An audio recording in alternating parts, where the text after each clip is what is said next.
They dared her to kiss the most ruthless man in the hall. She did, not knowing he was the Alpha King. The grand hall of the castle was alive with light and shadows, though the candles seemed too small for the vastness of the stone chamber.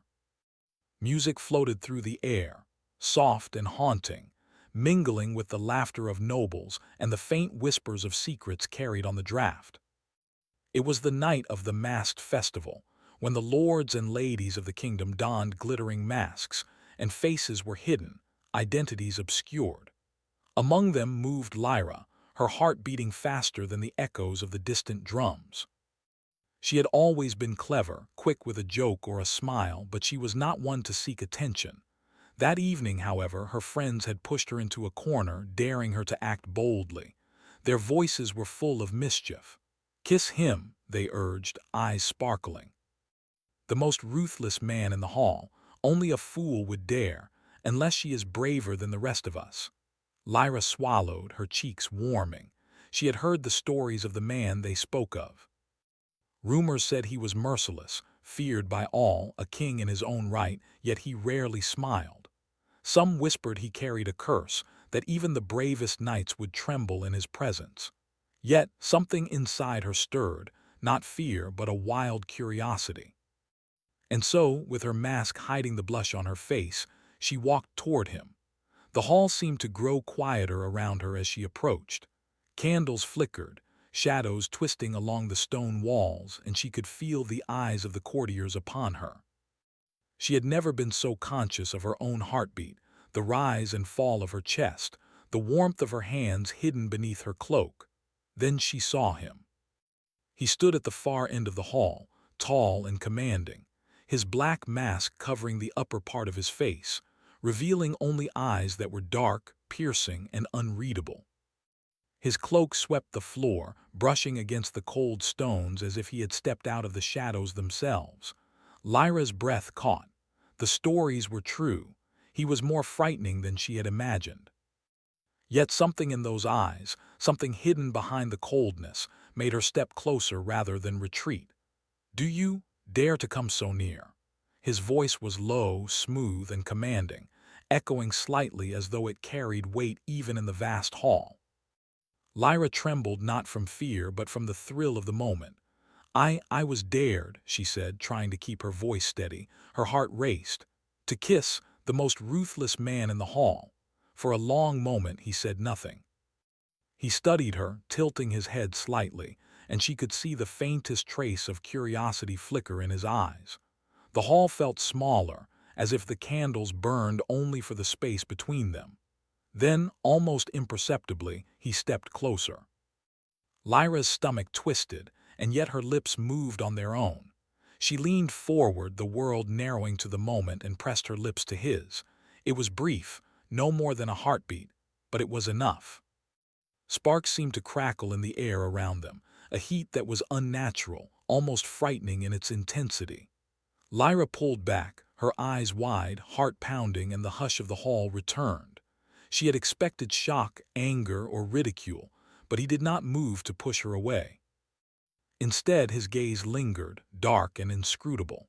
For a moment, it was as though he saw not just her, but everything she had ever feared and hoped for. Then, with a step back that was almost deliberate, he disappeared into the shadows of the hall, leaving her trembling. The courtiers whispered behind her, their voices hushed but urgent. Some laughed nervously, while others exchanged glances that were part fear, part awe. Lyra's friends nudged her, faces wide with astonishment. "Did you see?" one whispered. "She dared, she kissed him." Lyra shook her head, unsure whether she wanted to laugh or cry. Her fingers were cold and her lips tingled from the brief contact. She could not forget those dark eyes, the way he had studied her, the faint trace of something almost longing. Hours passed, yet the image of him haunted her. She moved among the masked nobles, but every shadow seemed to hold his shape, every whisper seemed to carry his voice. And then, as the festival drew to its close, she felt it, an unnatural chill, a presence behind her that made her heart skip a beat. She turned swiftly, but the hall was empty. Only the echoes of footsteps remained, fading into the stone corridors. Meanwhile, Kale, though she did not yet know his name, watched her from the high balcony. The candlelight glinted along the sharp lines of his face, highlighting the intensity of his expression. No one had dared approach him so boldly in years. Few had even survived the night in his presence without trembling. And yet here she was, unafraid, audacious, alive in a way that both fascinated and unsettled him. A slow, almost imperceptible smile ghosted across his lips. He had not forgotten the kiss, nor the spark that had passed between them, a spark that neither of them could yet understand. For centuries, he had lived in darkness, untouched, feared, and alone.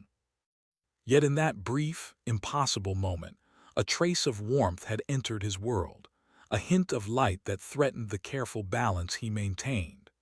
The castle walls seemed to hold their breath as he turned away, disappearing once more into the shadowed halls. But the memory of her, the way her courage had defied him, the softness and fire in her glance, would linger far longer than the festival itself. Lyra wandered the corridors afterward, lost in thought. She had expected to feel relief that it was over, perhaps embarrassment, but instead there was something else. A strange pull, a mixture of fear and fascination. Who was he? And why did her heart feel so tethered to the memory of that fleeting touch? Her footsteps echoed through the hall, and she paused at a high-arched window overlooking the gardens. The moonlight spilled silver across the stone floor, casting her reflection back at her. She thought of him, of the weight in his eyes, and wondered if he would ever think of her again. Unseen by her, in the shadows behind a pillar, a figure watched. The whisper of his cloak brushing the floor was almost imperceptible. "She is bold," a voice said from the darkness, low and measured. "Too bold and perhaps dangerous." Lyra shivered, though the wind that swept through the window was cool, not chilling. She did not know that the man she had kissed was no ordinary noble, no mere courtier of fleeting reputation. He was the Alpha King, the ruler feared and whispered about in every corner of the kingdom. His power was absolute, his will unbroken, his heart locked behind centuries of sorrow and isolation. And yet, in that stolen kiss, something had shifted. Something ancient and dormant stirred within him, a memory of warmth long buried, a longing he had refused to name for decades. Kale retreated to the high towers of the castle, his mind restless. The court could speculate, the nobles could whisper, but none would understand what had passed in that brief touch. And he did not yet know, nor did she, that their fates were entwined, threads pulled together by daring, chance, and the unpredictable forces of the supernatural world they inhabited. The night grew deeper. Candles burned low in the hall, shadows crept across the stone, and the wind carried the scent of rain from the gardens. Lyra returned to her chambers, heart still racing, unaware of the eyes that followed her even there, unseen but unyielding. And Kale, standing alone in the tower, whispered to the darkness, "She will change everything if she survives." The words were barely audible, yet they carried the weight of prophecy, warning, and promise. For both of them, life as they had known it would never be the same. The shadows of the hall had witnessed a spark that neither courage nor fear could fully contain. And somewhere, deep within the hidden corners of the castle, a faint echo of a curse stirred, ancient, patient, and hungry for the bond that had been awakened by a simple, daring kiss. The morning after the masked festival, the castle seemed quieter, but the air was heavy as if it still remembered the night before.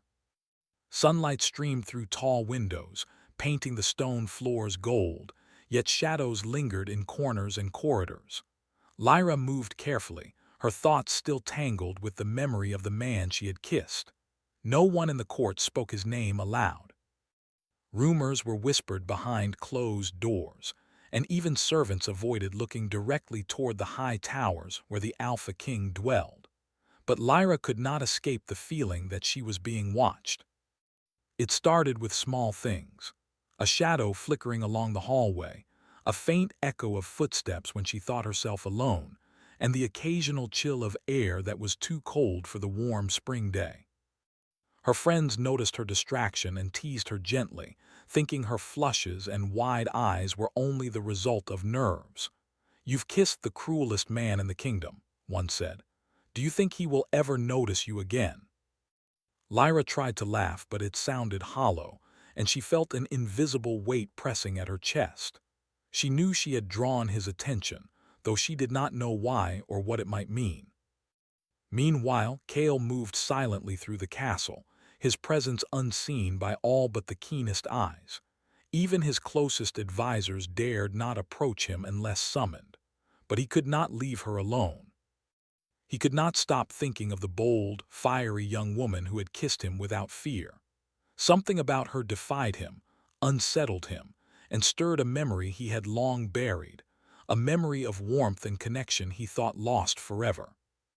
The first confrontation came by accident, or so it seemed. Lyra was walking through a quiet corridor, carrying a tray of tea for her father, when a voice stopped her mid-step.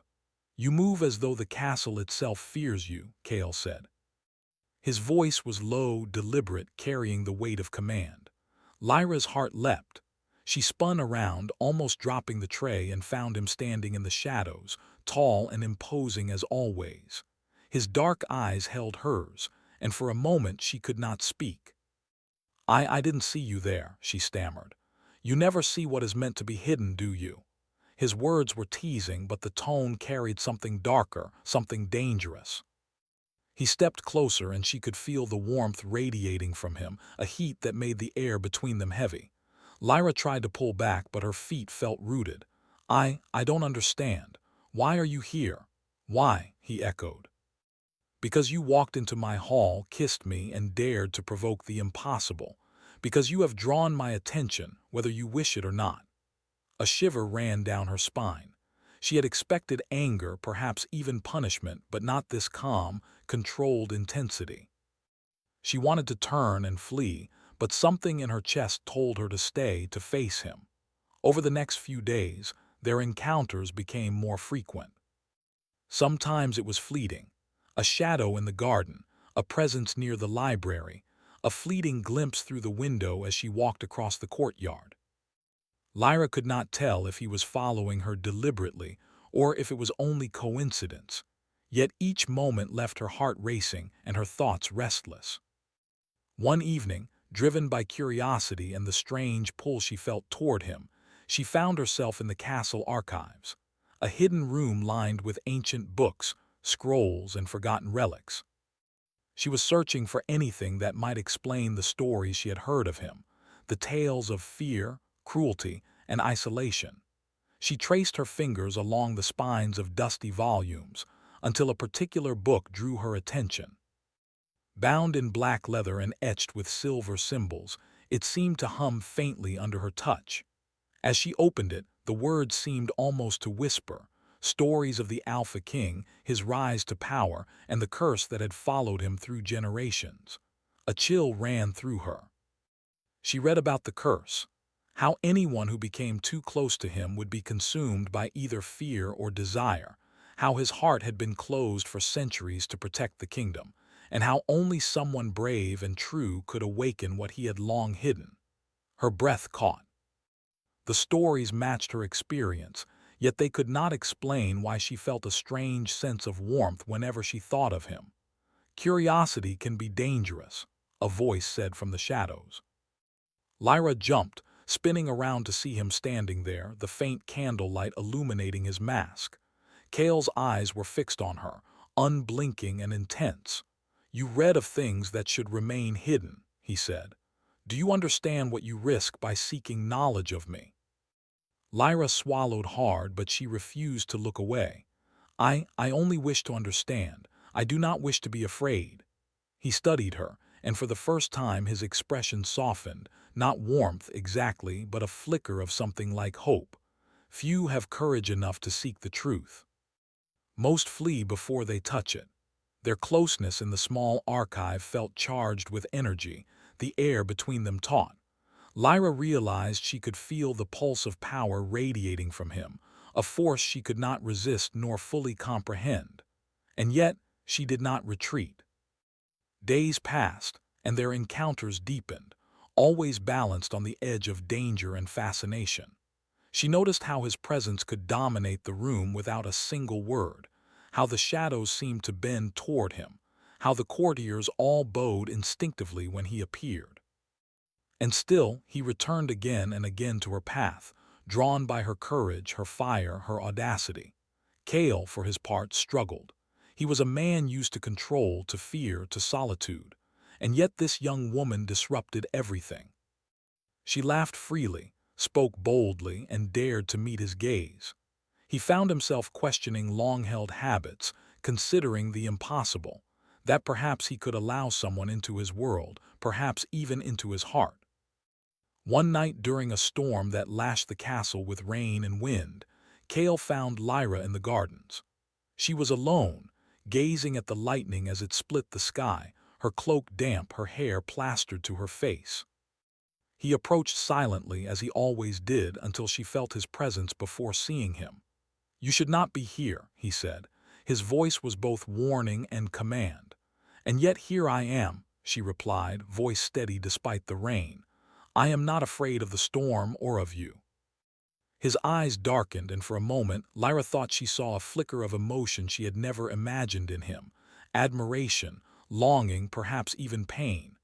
"Most fear what they cannot control," he said, stepping closer. "And yet you walk willingly into it." Her heart pounded. "Perhaps control is not everything," she whispered. Cale's lips pressed into a thin line. He wanted to speak, to warn her, to demand that she leave, but something inside him, something old and forgotten, made him pause.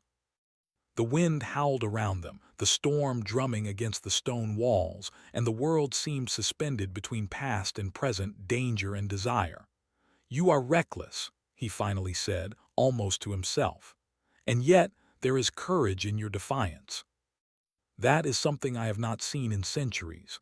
Lyra's gaze held his, unwavering. "Then perhaps it is time someone saw it." The moment stretched, taut and fragile. And then, as if summoned by the storm itself, a flash of lightning illuminated the garden and the shadows shifted. Cale recoiled, not from her, but from a presence they could both sense, a force older than the castle, older than the kingdom, restless and patient. He turned to her, eyes wide with sudden concern. "Do you feel it?" he asked. Lyra nodded, shivering. "Yes, what is it?" Cale's jaw tightened. "Something not yet awakened, and it will not forgive anyone who interferes." The wind rose and rain lashed harder. The castle seemed to shiver as though alive, the very stones holding secrets long buried. Lyra's pulse raced, torn between fear and the irresistible pull toward him. She could not step back, not now, not after the brief spark of connection that had begun to grow between them. Cale reached for her just enough to guide her away from the edge of the terrace. Their hands brushed, and the contact sent an electric thrill through them both. Neither spoke, for words could not capture the tension, the longing, the danger that circled them like the storm. As they retreated into the castle, a distant voice echoed in the halls, soft, insidious, almost playful. "The girl, she walks in your shadow, Alpha King. Do you not see what is being awakened?" Cale's expression hardened, but there was a shadow of something unspoken in his eyes. A warning, a promise, and perhaps a recognition of the bond forming between them. Lyra, unaware of the whispers or the centuries of darkness surrounding him, felt only that she was drawn to him, inexplicably and irresistibly. The thrill of danger mingled with a strange hope, the certainty that her life, and perhaps the kingdom itself, was changing forever. The storm continued through the night, drumming against the walls, and the castle slept uneasily, holding its breath. And somewhere in the high towers, Cale watched her from the shadows and whispered, "You are not yet safe, yet I cannot let you go." The words vanished into the darkness, a warning and a promise entwined, leaving the first threads of fate and desire woven between them. The castle had grown colder in the days since the storm, not from the weather, but from the weight of secrets and whispers that moved through the corridors like restless spirits. Lyra could feel it every time she stepped beyond her chamber, an almost tangible tension that clung to the air. It was as if the walls themselves had become aware of her presence, and of him.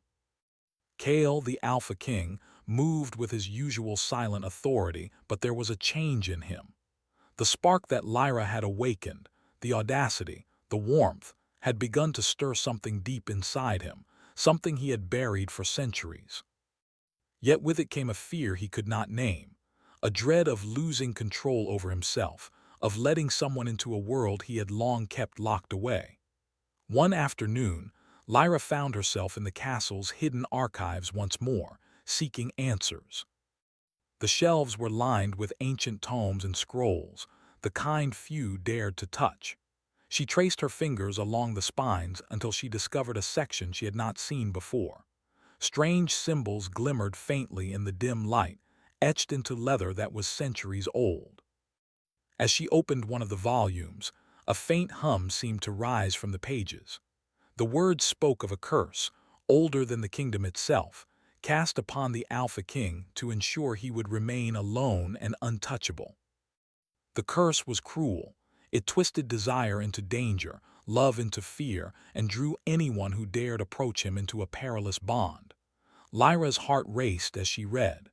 She realized then that her kiss, brief though it had been, had broken the first seal of that curse. She had unwittingly bound herself to him in ways she could not yet understand. A cold shadow fell over the page. She looked up to find Kale standing in the doorway, his dark eyes fixed on her. "You shouldn't be here," he said, his voice low but edged with something more than warning. I needed to understand," Lyra admitted. "I needed to know why you are feared, why the stories speak of a curse." Kale stepped closer, the shadows around him shifting as though drawn by his presence. "Knowledge can be dangerous, Lyra. You have already crossed a line, and there are consequences you cannot yet see." She met his gaze, steady despite the unease curling in her stomach. "I am not afraid." For a long moment Kale said nothing. He studied her, weighing the truth of her words against the storm of danger that surrounded them. Finally, he spoke. "Few have dared to look beyond fear and fascination. You are not like the others." Their closeness was almost unbearable. The hum of the ancient book, the scent of old parchment and stone, and the warmth radiating from him combined to create a tension that wrapped around them like a living thing. Lyra felt it in her chest, a pull she could neither resist nor explain. Days passed, and the pull between them grew stronger. Lyra could not avoid him, and neither could he avoid her. They met in fleeting glances along corridors, in shadowed libraries, and on quiet terraces. Every encounter was a test of control, desire, and restraint. Words were often unnecessary. The silence itself spoke volumes. One evening, Kale summoned her to the castle gardens under the guise of showing her a rare flower that bloomed only in the moonlight. Lyra arrived, her cloak damp from the evening mist, and found him waiting near a marble fountain. The moon cast silver light over the garden, illuminating his sharp features and the dark intensity in his eyes. "You should not have come here alone," he said, his tone soft yet commanding. "And yet I did," she replied. Her voice carried no fear, only determination. "I have learned enough to know that I cannot walk away, not now." Kale studied her, his eyes narrowing slightly. "You are reckless," he said, but there was a trace of something else in his voice, something older, deeper, almost tender.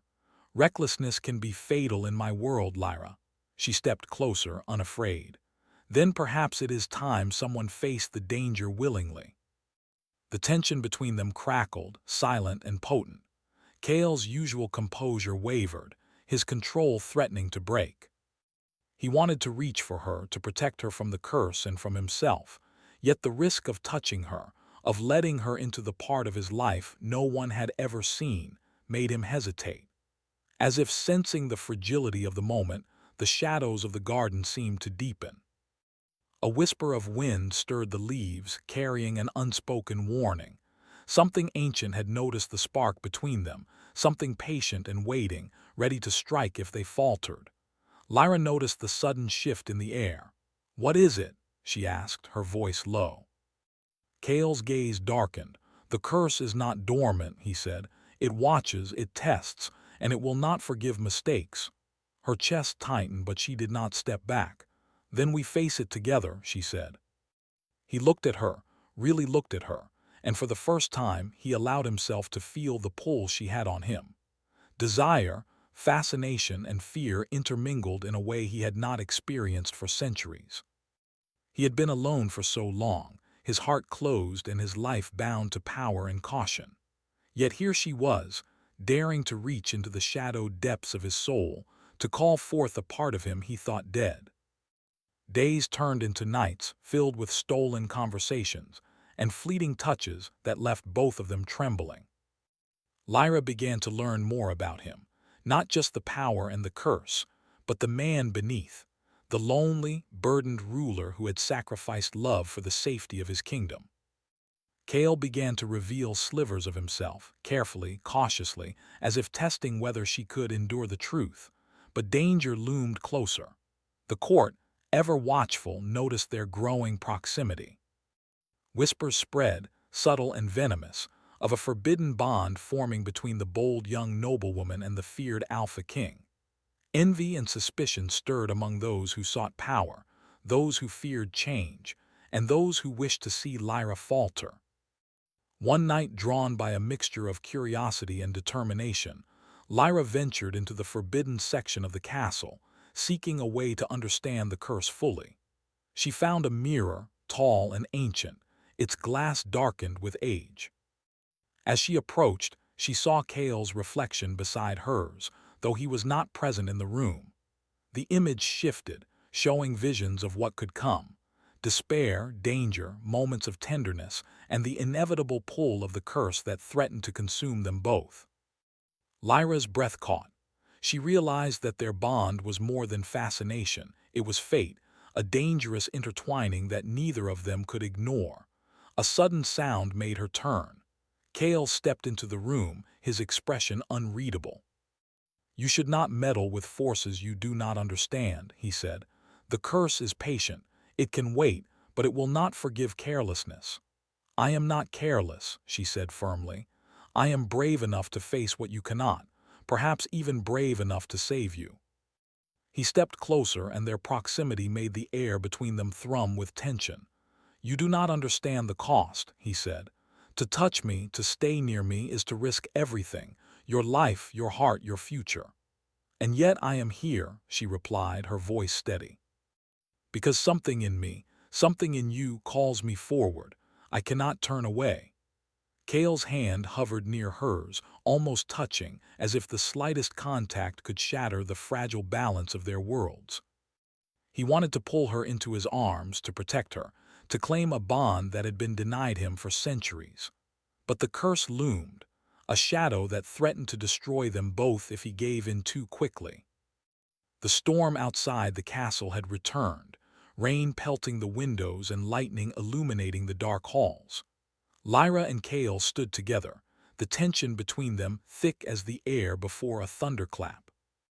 Each understood that the path ahead was dangerous, but neither could step back.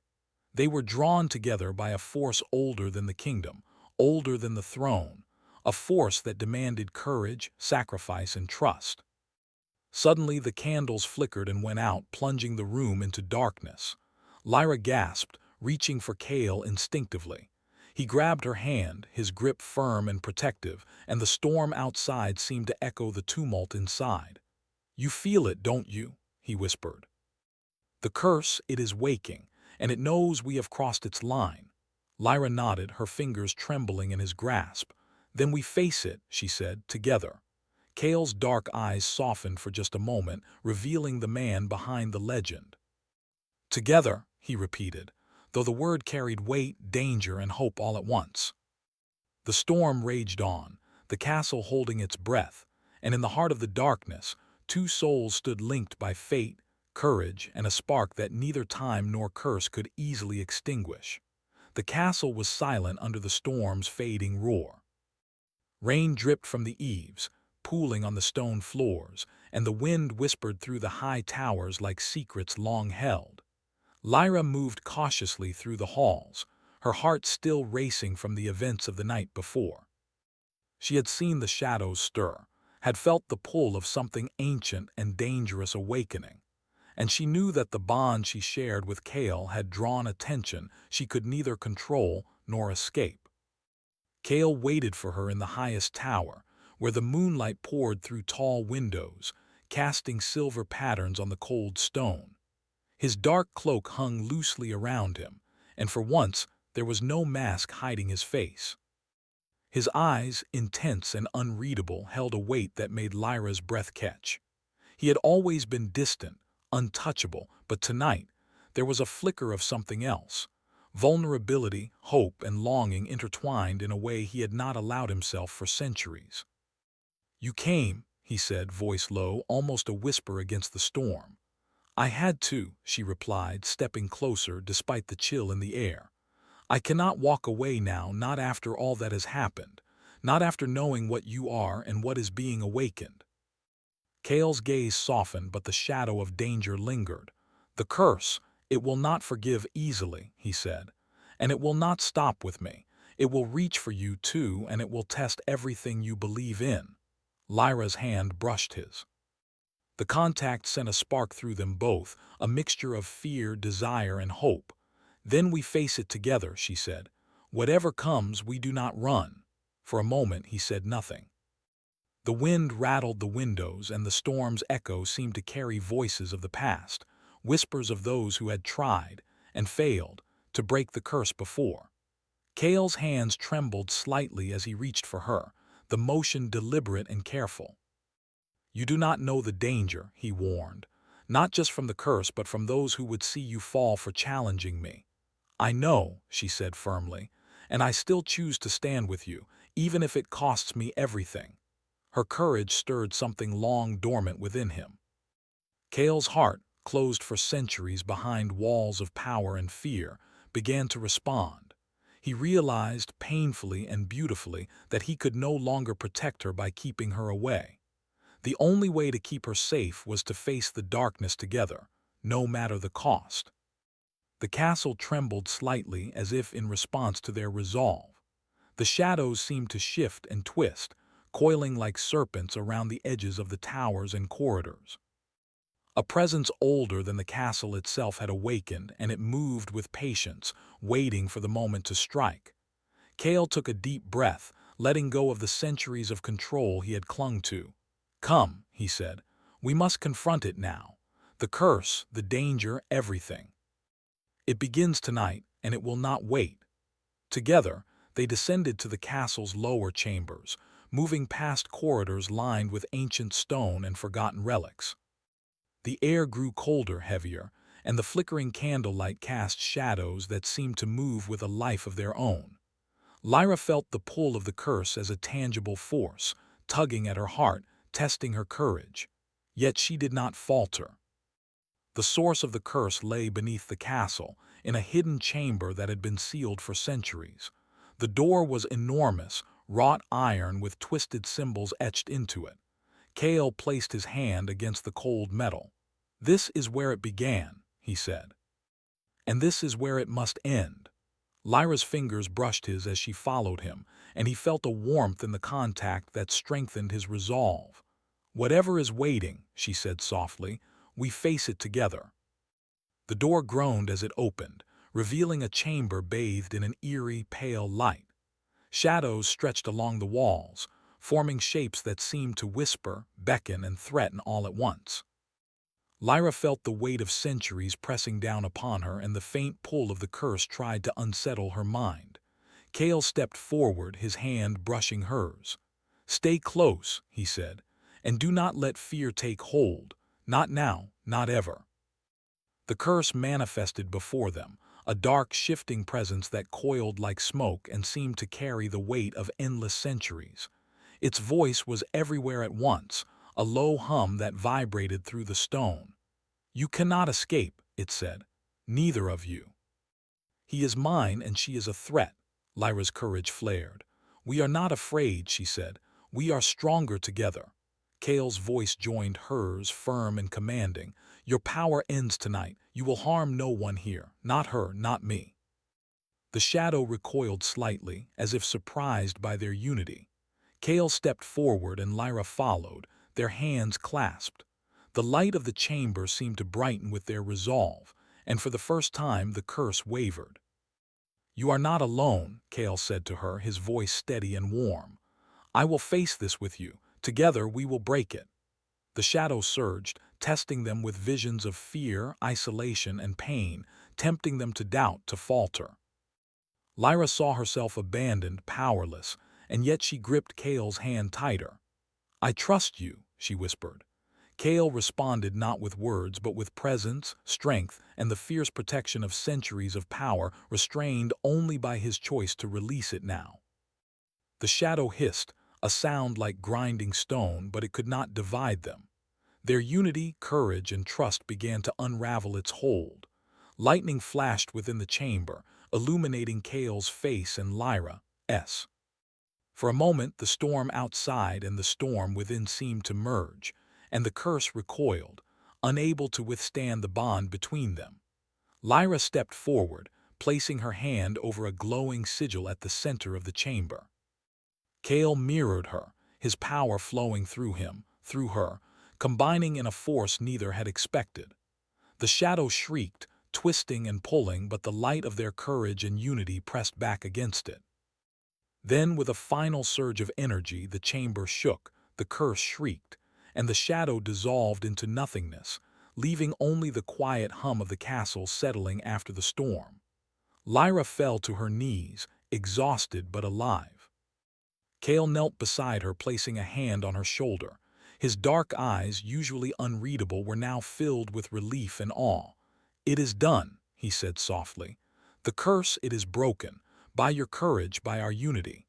Lyra looked at him, breathless, and smiled faintly. We did it together, she said. Kale studied her, realizing fully for the first time that she had not just faced danger, but had changed him in ways he could never have imagined. The centuries of isolation, the weight of power, the fear of losing himself, they had all been lifted by her courage and trust. For a moment, the world was still. The castle, the storm outside, the shadows, all were calm. Lyra and Kale stood together, the weight of centuries lifted, the danger behind them, and the possibility of a future that had once seemed impossible now wide open. Kale took her hands in his, holding them gently, yet with all the strength of the alpha he had always been. I thought I could never allow anyone close, he said, voice low and tender. I thought the world required me to remain untouchable until you dared to reach me. Lyra smiled, the fear and tension of the past days melting away. And I thought courage was something only for knights and kings. But sometimes it comes from the heart willing to face the impossible. He drew her closer, still careful, still aware of the fragile balance between them, but for the first time allowing the warmth of connection to flow freely. Their eyes met, and in that gaze was trust, understanding, and the beginning of something new. Outside, the storm finally broke, revealing a clear night sky filled with stars. The castle, once heavy with shadows and fear, now seemed alive with quiet peace. Lyra and Kale stood together, hands entwined, looking out over the kingdom they would shape together, not as ruler and subject, but as partners, bound by courage, trust, and the love that had grown from daring, danger, and darkness. Kale finally spoke, his voice almost a whisper against the quiet night. You have changed everything. Not just the curse, not just me, but this kingdom. And I am no longer afraid of what comes next, as long as you stand with me. Lyra rested her head lightly against his shoulder. Then we face the world together, she said softly. Whatever comes. The castle remained still, the air heavy with the echoes of centuries past, but also with the promise of a future born of courage, unity, and love. Two souls had faced the darkness and emerged stronger, bound not by fear or power, but by choice, trust, and heart. And for the first time in centuries, the Alpha King, Kale, and the bold young woman who had dared to kiss him, Lyra, stood side by side, ready to face whatever the dawn might bring.